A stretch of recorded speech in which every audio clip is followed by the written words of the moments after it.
লোকসভা নির্বাচনে এবারও ডায়মন্ড হারবার কেন্দ্র থেকে লড়ছেন তৃণমূলের সর্বভারতীয় সম্পাদক অভিষেক বন্দ্যোপাধ্যায়। শুক্রবার অক্ষয় তৃতীয়ার শুভলগ্নে নির্বাচনে লড়ার জন্য মনোনয়নপত্র জমা দিলেন তিনি। কালীঘাটে নিজের বাড়ির সামনে থেকে মিছিল করে আলিপুর ট্রেজারি বিল্ডিংয়ে মনোনয়ন দাখিল করলেন তৃণমূলের সেনাপতি। মনোনয়ন জমা দেওয়ার পর বলেন, বাংলাকে কালিমালিপ্ত করার জবাব বিজেপিকে দেবেন বাংলার মানুষই। সঙ্গে তিনি এও বলেন, আমার মনোনয়ন জমাকে ঘিরে যেভাবে মানুষের ভালোবাসা আশীর্বাদ পেয়েছি তাতে আমি কৃতজ্ঞ।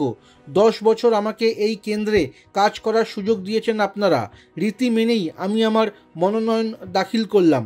অভিষেকের মনোনয়ন জমা দেওয়াকে কেন্দ্র করে সাজো সাজো রব ছিল তৃণমূলে। সকাল থেকেই তার বাড়ির সামনে কর্মী সমর্থকদের ভিড় ছিল চোখে পড়ার মতো। ঘড়ির কাঁটায় ঠিক 12:30 নাগাদ বাড়ি থেকে বার হন অভিষেক। দক্ষিণ 24 পরগনার সব প্রার্থী আলিপুর ট্রেজারি বিল্ডিংয়ে এসে মনোনয়ন জমা দেন। সেই মতো অভিষেকও তার মনোনয়ন দাখিল করলেন সেখানেই। 2014 সালের সৌমেন মিত্রের ছেড়ে যাওয়া ডায়মন্ড হারবারে প্রথম লোকসভা নির্বাচনে লড়েন অভিষেক। সেবার 71,000 ভোটে জয় পান তিনি।